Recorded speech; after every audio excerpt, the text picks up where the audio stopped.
안녕하세요. 정치 테마주가 인맥주에서 정책주로 넘어오고 있습니다. 같은 산업이라고 해도 어떤 기업은 상한가를 가고 어떤 기업은 상한가를 가지 못했습니다. 왜 그런지 그 이유에 대해 알아보도록 하겠습니다. 상한가를 간 종목과 가지 못한 종목의 차이점들을 잘 인지해 두면 다음에 상한가 가능 종목을 잡을 가능성이 더 높아지겠죠. 범양건영은 토목과 건축 사업을 하는 회사입니다. 토목은 한자로 흑토자에 나무목자를 씁니다. 흙과 나무를 사용한다는 걸 알 수 있죠. 흙과 나무를 사용해서 무엇을 만드느냐? 바로 도로, 댐, 건물, 상하수도를 만듭니다. 그러니까 토목은 흙과 나무를 이용해서 무언가를 건설하는 공사입니다.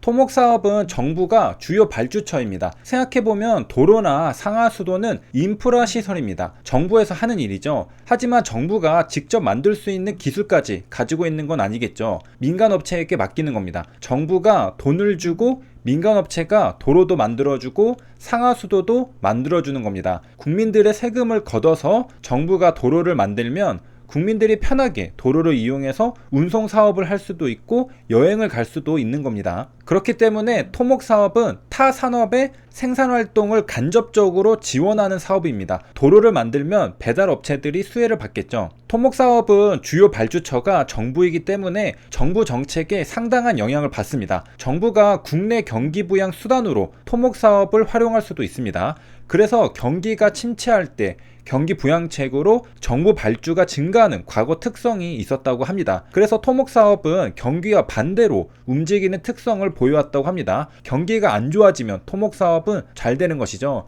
왜냐하면 경기가 안 좋아지면 정부가 경기 부양책의 일환으로 토목 기업들에게 발주를 넣기 때문이죠. 토목 사업은 철도, 터널 등의 사회 인프라 시설을 만드는 사업이었다면 건축 사업은 말 그대로 건축물을 만드는 사업입니다. 우리가 살고 있는 집을 말하죠. 주거라고 합니다. 그래서 사업 부문을 보면 크게 두 가지로 나뉘어져 있는 걸 볼 수 있죠. 건축 부문과 토목 부문입니다.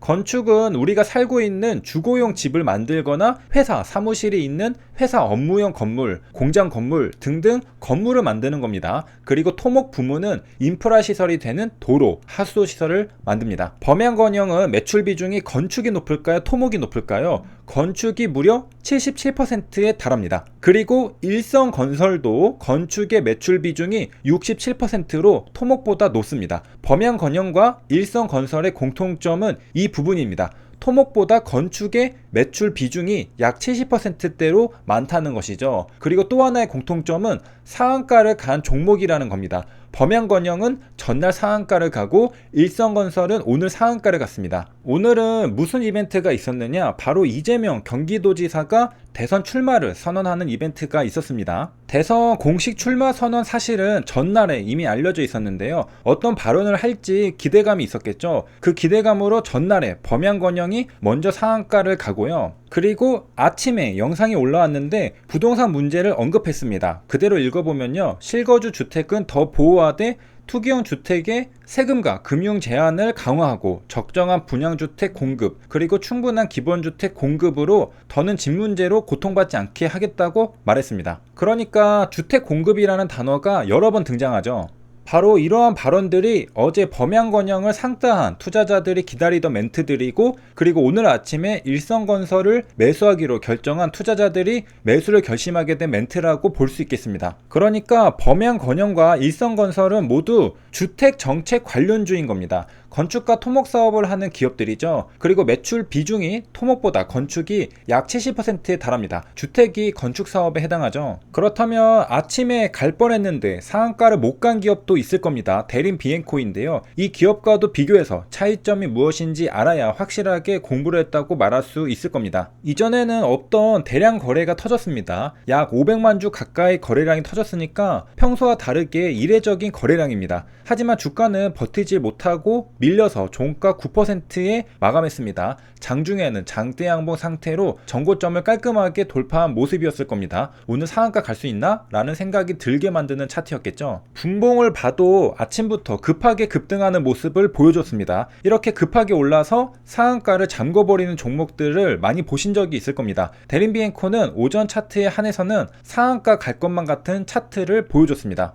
물론 이내 힘이 빠져버리고 거래량도 빠져버리면서 줄줄줄 흘러내리기 시작했습니다. 장 초반에는 무섭게 달리다가 이내 힘이 빠져버린 것이죠. 이내 횡보하는 듯하다가 장대 음봉이 나오면서 추세가 이탈되고 시세가 마무리됩니다. 여기서 우리가 알 수 있는 사실은 초록선 아래에서 주가가 놀고 있으면 재차 상승하기 힘들다는 것을 관찰할 수 있습니다. 힘있게 상승하는 종목은 초록선 아래로 잘 떨어지지 않습니다. 저기 장대 음봉이 나오기 직전에도 주가는 9,200원에 초록선 아래에서 거래되고 있었죠. 초록선 아래에서 거래되고 있으니까 더 위로 치고 올라가지 못하고 아래로 치고 내려가게 된 겁니다. 그렇다면 대림비엔코는 도대체 무엇이 달랐길래 상한가를 가지 못하고 흘러내리게 된 걸까요? 우리가 차트를 보고 기술적으로도 분석할 수 있지만 차트를 만드는 건 투자자들의 심리입니다. 투자자들은 무엇을 보고 매수할지 매도할지 판단할까요? 기업의 사업의 내용이 앞으로 정책주로서 기대감을 주느냐 아니냐겠죠.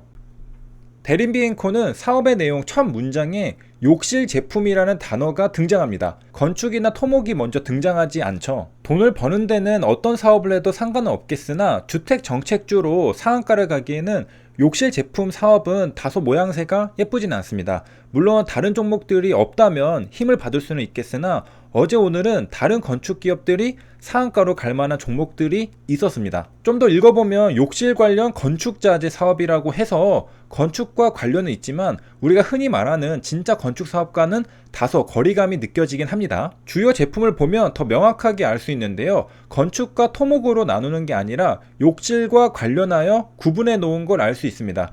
분명 주택 공급이 늘어나면 주택에 욕실도 필요하니까 실질적인 수혜를 받을 가능성이 높은 건 사실입니다. 하지만 상징성이라는 측면에서 보면 일단 진짜 건축이라고 볼 수 있는 범양건영과 일신건설이 먼저 상한가를 갔다고 볼 수 있습니다. 그럼에도 오전에는 대림비엔코와 일신건설 모두 기대감은 충분히 있는 상태였습니다. 운명적인 추세의 갈림길은 9시 46분에 일어났죠.